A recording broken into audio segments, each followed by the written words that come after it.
Shalom, you are standing at the commemoration site built in the memory of the fallen in the battles over the Jewish quarter during the War of Independence in 1948. During the battles that took place here in the Jewish quarter from 1947 to 1948, close to 70 defenders and residents were killed. Over 40 of them were buried here at this very spot in a mass grave. Throughout the last hundreds of years, there has been a Jewish community living in the Jewish quarter of the Old City in Jerusalem. The community was more often than not small and poor and suffered continuous hostility from its neighbors, both Muslim and Christian. On the eve of the War of Independence, most of the Jews left the quarter, leaving here only 2,000 Jews, most of them poor, old, ultra-Orthodox, women and children. On November 29, 1947, the United Nations voted for a resolution to divide the country into a Jewish state, an Arab state, and an international zone with Jerusalem at its center. Argentina, abstention. Australia, yes. Belgium, yes. In reaction, the Arabs accelerated their attacks on Jewish communities all over the country. The Jewish quarter was also attacked, and its population suffered casualties and many injuries. On May 5, 1948, the command over the quarter was given to Moshe Rosnak, who took responsibility over the military preparations for the war. On May 13, 1948, a day before the State of Israel was declared, the British Army left Jerusalem. This happened after handing the keys to Zion Gate over to Rabbi Weingarten, the head of the committee of the Jewish community in the Old City.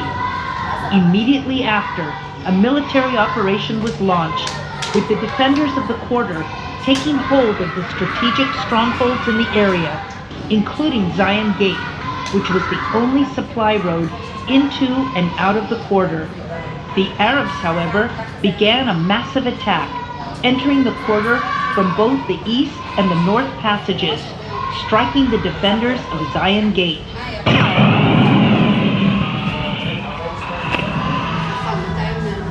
In a desperate telegram sent to the army headquarters in Jerusalem, it was written as follows: "Send help immediately. We cannot hold anymore."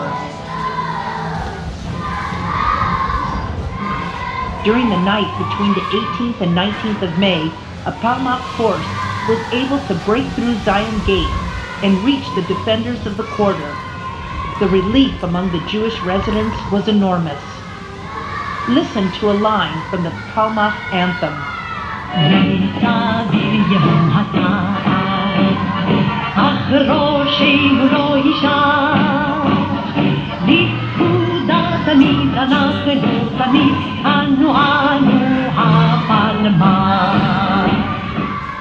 Unfortunately, the Palmach fighters were exhausted from continuous days of endless fighting.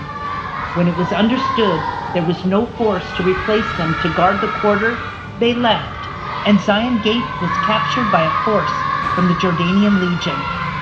Among the residents of the quarter was Rabbi Yitzhak Avigdor Orenstein, who was the first rabbi of the Western Wall, and also one of the leaders of the Ashkenazi Jewish community in the country. During the battles, the rabbi was involved in the defense preparations and allowed working on the Sabbath to build fortifications. Rabbi Orenstein also permitted burying the dead inside the Jewish quarter, and a large mass grave was dug on this very site where you are now standing. In one of the harsh cannon attacks over the nearby Batei Machase neighborhood, Rabbi Orenstein and his wife Mushka Liba were killed and buried in this mass grave. A battalion from the Jordanian Legion joined the attack, and after heavy bombardment was able to penetrate into the quarter while using armored vehicles equipped with cannons.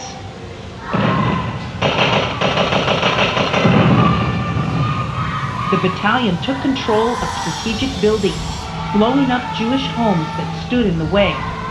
The situation inside the Jewish quarter became desperate, with the number of casualties climbing and panic growing among the residents. Among the casualties was Nissim Gini, who served as a watchman and a communication runner delivering messages to the outposts. Nissim was badly injured and died on the day the Jewish quarter surrendered. He was only 10 years old at the time of his death and is considered the youngest soldier to fall in all of Israel's wars. On May 28, 1948, the IDF headquarters gave approval to the rabbis of the quarter to lead negotiations for surrender with the Jordanians because of the severe situation. The negotiations were led with the commander of the Jordanian Legion, Abdallah el-Tal. All the residents of the Jewish quarter and its defenders were gathered in the nearby Batei Machaseh Square for the surrender process. When the Jordanians demanded to separate the fighters from the residents in order to deliver them as prisoners of war, it was found that there were only 30 soldiers who were able to stand on their feet, with 100 more injured. Abdallah el-Tal was shocked by the small number of soldiers, and he instructed to add civilians to those being taken captive. 350 residents and defenders, including 51 which were injured, were taken into captivity in Jordan and were released only 9 months later. The women, old people, children, and some of the badly injured moved to the Israeli side of Jerusalem. For the first time in centuries, the Jewish quarter in the old city of Jerusalem was left without any Jews. The poet Naomi Shemer wrote about this period as follows: "How have the cisterns dried out? The market square is empty, and no one goes up to the Temple Mount in the old city."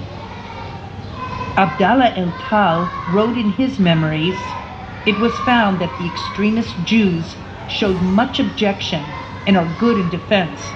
I witnessed that the Jews in the old city of Jerusalem bore the misery of the war in an unbelievable way."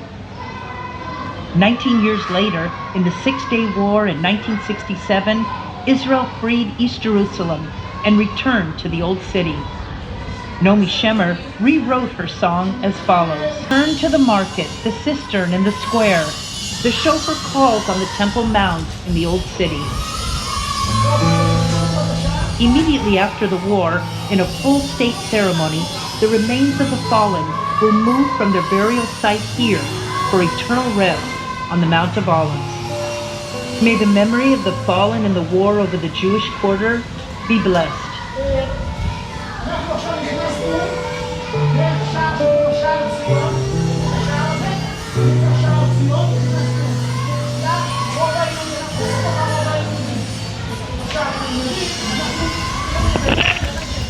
Let me show you where the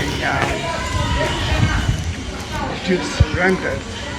Remember the farmer there? Was right there.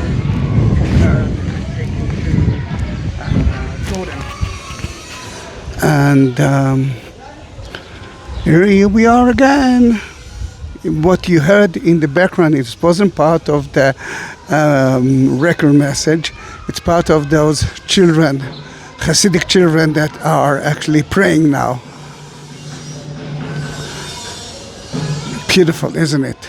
Jewish quarter, Jerusalem, Israel.